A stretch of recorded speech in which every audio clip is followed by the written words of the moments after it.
Salutations à Israël. Shalom à tous et à toutes.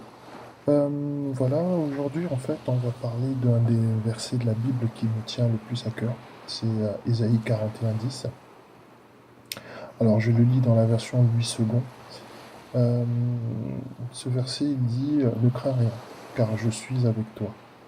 Ne promène pas des regards inquiets, car je suis ton Dieu.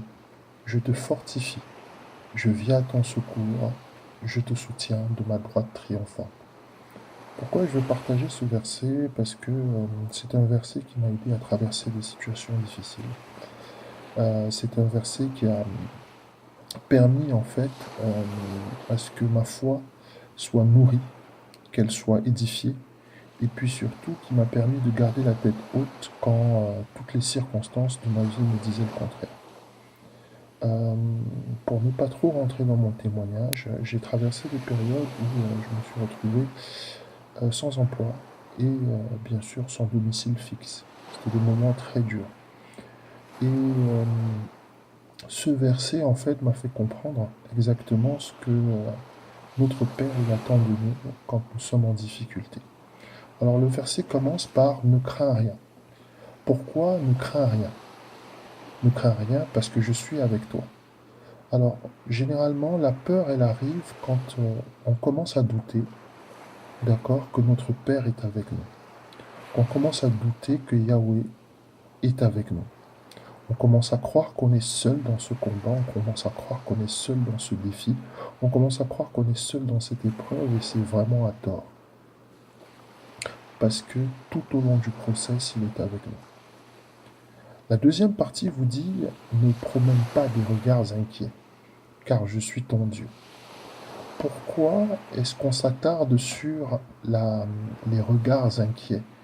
Parce qu'en fait, autour de nous, on voit beaucoup de gens qui ont peur. Ils ont peur du lendemain, ils ont peur de leurs voisins, ils ont peur de perdre leur emploi, ils ont peur de perdre leur argent, ils ont peur de perdre leur situation. Pour certains, malgré qu'il n'y ait pas grand-chose, ils ont tout de même des peurs au-dedans d'eux. La peur de ne pas être considéré, la peur de ne pas être aimé, la peur de se retrouver seul. Et cette deuxième partie est très importante. Concrètement, voilà 2 fois de suite que notre Père nous attarde sur la peur. Pourquoi la peur? Parce qu'elle est le contraire de la foi. Lorsque tu commences à avoir peur, ton esprit cesse de fonctionner.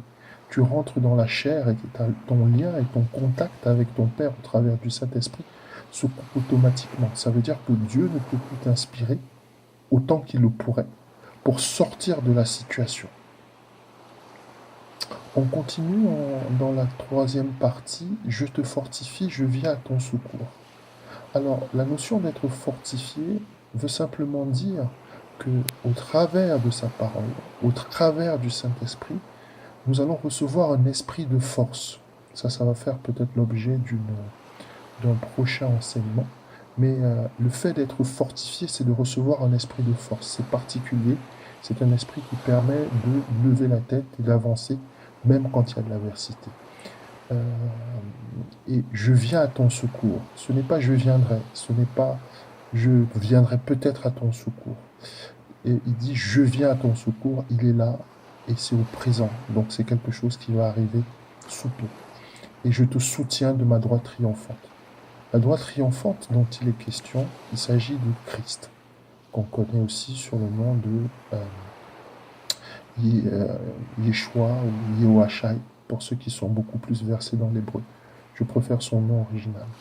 Donc concrètement, c'est ça. Vous n'êtes pas seul dans votre épreuve, dans votre difficulté. Et même si tout le monde vous a tourné le dos, il n'a pas matière à avoir peur. Votre Père est avec vous.